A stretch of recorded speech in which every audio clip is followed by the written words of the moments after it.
Hi, so I'm Emilia and this is... I'm Charlene and we are from Onelife Training Center here with you today.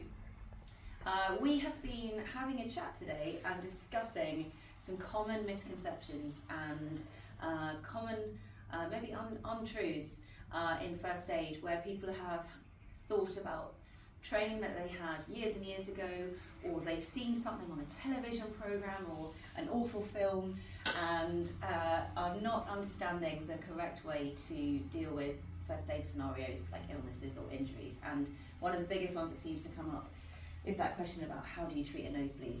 Yeah, I totally agree with you, Emilia, because I do believe here, whether it's adult or whether it's a child, I think nosebleeds are quite common here today, isn't it? Absolutely, and particularly in children as well. They can be really prevalent in children and can look quite scary, and actually there are some really simple treatments.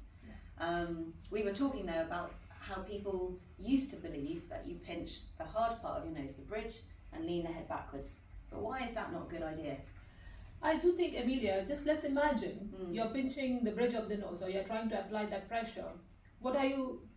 I think we are not gaining anything from it. Possibly the nose is still bleeding because it's a bridge. Just cartilage. Yeah, it's just a cartilage. And when somebody tilts their head back, I think the bleeding is going to again trickle down your throat, and that's going to be quite awful. Again, one is your airways being compromised, and secondly, it might help or it might instigate you to have nausea and vomiting. So that's actually complicating the whole scenario.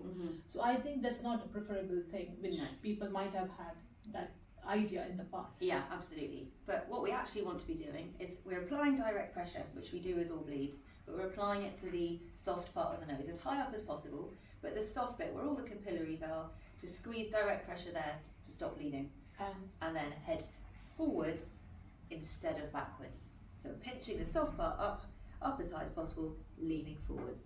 And then if you need to check about whether bleeding is still occurring as you take off, it's going to run up this way, not down the throat. And just to add to this point, have you ever heard of applying ice at all? Yeah, people panic about applying ice, I think because of the head, but actually...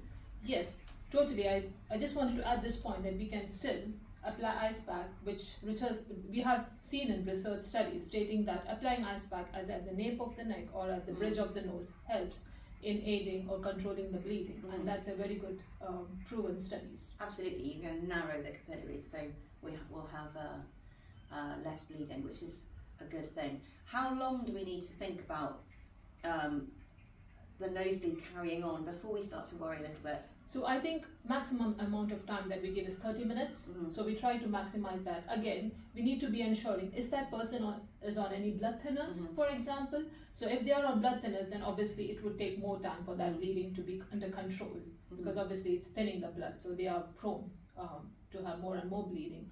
So it again depends on the time frame. So within 30 minutes, if their bleeding is controlled, that's fine. If they are quite close to the hospital, they can just rush in, or if they start having more and more clots and the bleeding is prolonging for more than 30 minutes, then they can call 999. And I always think as well with the youngest and the eldest, so when you're thinking about children, after about 10 minutes, which is roughly sort of clotting time, if the child is still having a nosebleed, then 111 is always a good one to call, and they can advise you on monitoring and when to think about going to A&E. Yeah, that's right. Absolutely. So any other questions? Plenty. But yeah, just to sum that one up, pinching the soft part of the nose, high up as possible, head forwards, ice pack if required. Brilliant. Thank you, everyone.